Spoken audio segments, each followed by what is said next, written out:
Ignite is an ongoing series of speedy presentations. They've ranged from building multi-person pogo sticks to hacking chocolate. Any topic the geeks hold dear. Each speaker gets only 5 minutes and 20 slides that auto-advance every 15 seconds.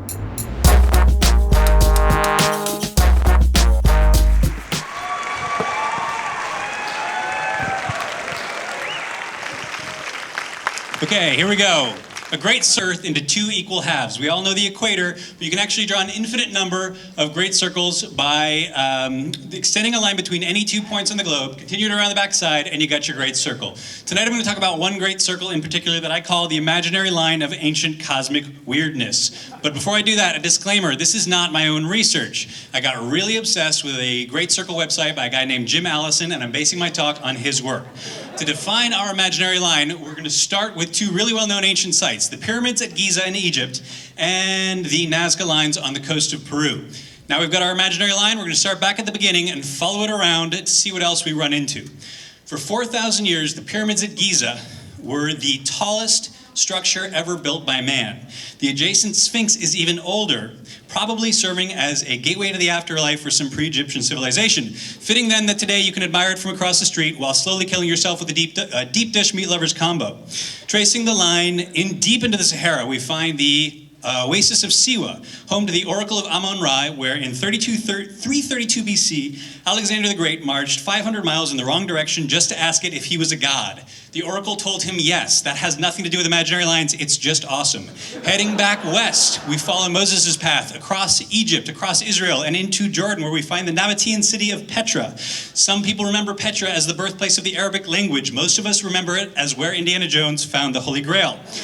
Crossing into Iraq, we find the ancient Sumerian city of Ur, which is one of the oldest human settlements in existence. Somewhere around 2,000 years ago, a guy named Abraham was born here, grew up here, and then wandered off with his super hot but infertile wife Sarah to start the Hebrew tribe.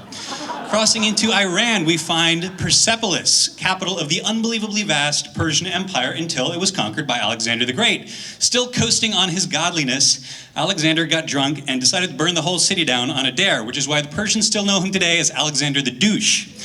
In Pakistan, we find the Harappan city of Mohenjo-Daro, which was one of the most advanced cities in the world for 1,000 years until the Harappan people spontaneously disappeared in an archaeological puff of smoke. No one knows why this happened because no one can read their handwriting.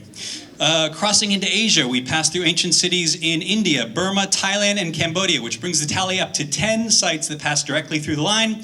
Then we cross into the giant blue emptiness of the South Pacific, where the line crosses directly through a tiny little speck of land that we know as Easter Island, home of the Rapa Nui people who carved hundreds of giant stone heads and scattered them all over the place for no good reason. Whew, okay, breath. Entering into South America, we find that Machu Picchu is a little bit too far north of the line, but if we head south on the famous Inca Trail, we soon run into the much larger city of Ollantaytambo, which is actually directly underneath the imaginary line. Finally, our last stop, the massive line drawings of the Nazca people, which are so big they can only be seen from the air. They don't show up great in satellite images though, so I've overlaid a map on top of it, and you'll notice that the drawings are not oriented on the north-south polar axis, they're actually matching the imaginary line. So what does this all mean? Why do ancient civilizations seem drawn to this particular bearing? Is it magnetic? Is it astronomical? And what other places have we not found yet, buried under the sea? What I'm getting at here is, where's Atlantis in all this? Surely this is going to lead us to the lost city of Atlantis. My answer, best one I can come up with, is apophenia, which is the tendency to see meaning in random data. Human intelligence is based on pattern recognition, and it's constantly giving us false positives, which is why we see a face on Mars, Jesus in a potato chip, and get really excited about extremely bad theories and horrible novels. There are thousands of ancient civilizations that are nowhere near the imaginary line of ancient cosmic weirdness. The real link between the places I've shown you is they're inhabited by people with the same compulsion to ascribe meaning and importance to the random information around them in the hopes of making some sense out of life. That said, here's one last thing. The Piri Reis Map, created in 1513 by a Turkish mariner of the same name. It shows an incredibly accurate representation of the South American coastline. Why is that weird? Because by 1513, no Western explorer had yet mapped the South American coastline. It also shows an accurate distance between South America and Africa, which Without a reliable way of measuring longitude, maps from centuries later still couldn't get that right. Some people even claim that's Antarctica at the bottom, which nobody actually saw until the 1820s, supposedly. All right, in the margins, Piri Reis mentioned that he based parts of his map on other maps that date back thousands of years and have since been lost to history.